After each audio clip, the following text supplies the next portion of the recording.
तो वीडियो छोड़ देगा तुम। हाँ मालूम है क्या करते हैं बंधु भाई? फरत बल्ला बताओ। ये फरत कर रहा है, फरत। हाँ करो करो, तुम फरत करो। ये ऐसे कर रहा है। हाँ करो करो करो करो भाई ये उधर उधर उधर करो।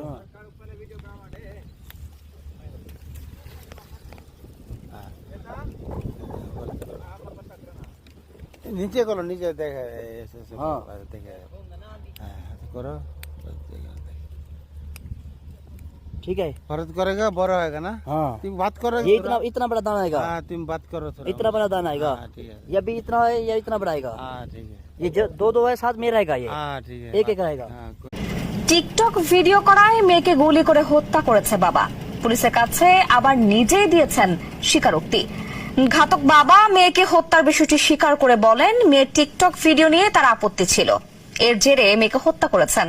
মেয়েকে গুলি করে হত্যা করা এই বাবার নাম আনোয়ারুল হক, মেয়ের নাম হীরা আনোয়ার। মেয়েটির বয়স 13 থেকে 14 বছরের মধ্যে। বেশ কিছুদিন ধরে হীরার টিকটক ভিডিও বানানোর কারণে পরিবারে অসন্তোষ তৈরি হয়েছিল। এই হত্যার বিষয়ে পুলিশের এক মুখপাত্র বলেন মেয়েটির পোশাক আশাক, জীবনধারা ও সামাজিক সম্মিলনের ব্যাপারে পরিবারের আপত্তি ছিল। আনোয়ারুল হক প্রথমে তদন্তকারীদের বলেছিলেন অজ্ঞাত। আসসালামু আলাইকুম সকল প্রবাসী ভাইয়েরা। বিশ্বের এমন কোনো দেশ নাই যে দেশে প্রত্যেকটা মাল রাইস থেকে খুলে ছিঁড়ে ছিঁড়ে কেটে কেটে চেক করে। বাংলাদেশে এখন নতুন বাবা উদ্বোধন হয়েছে, উনি এভাবে মাল চেক করে।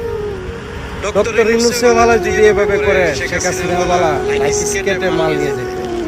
এখন ডক্টর ইউনূসওয়ালা এরকম ভাবে কেটে কেটে মালগুলা রাখছে। প্রবাসীদের দুইটা মূল্যবান জিনিস, একটি মোবাইল, কিছু স্বর্ণ। এই জিনিসগুলো এভাবে কেটে কেটে তারা নিয়ে যাচ্ছে।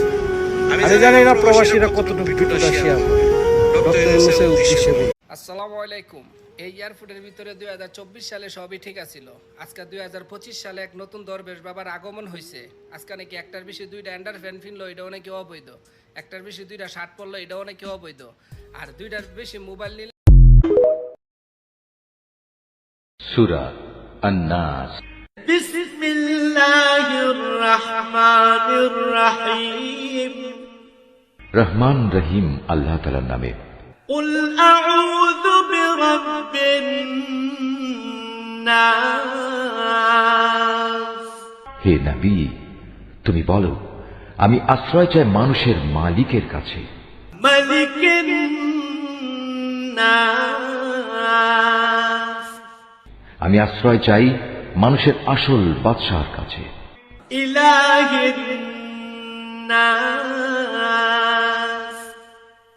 আমি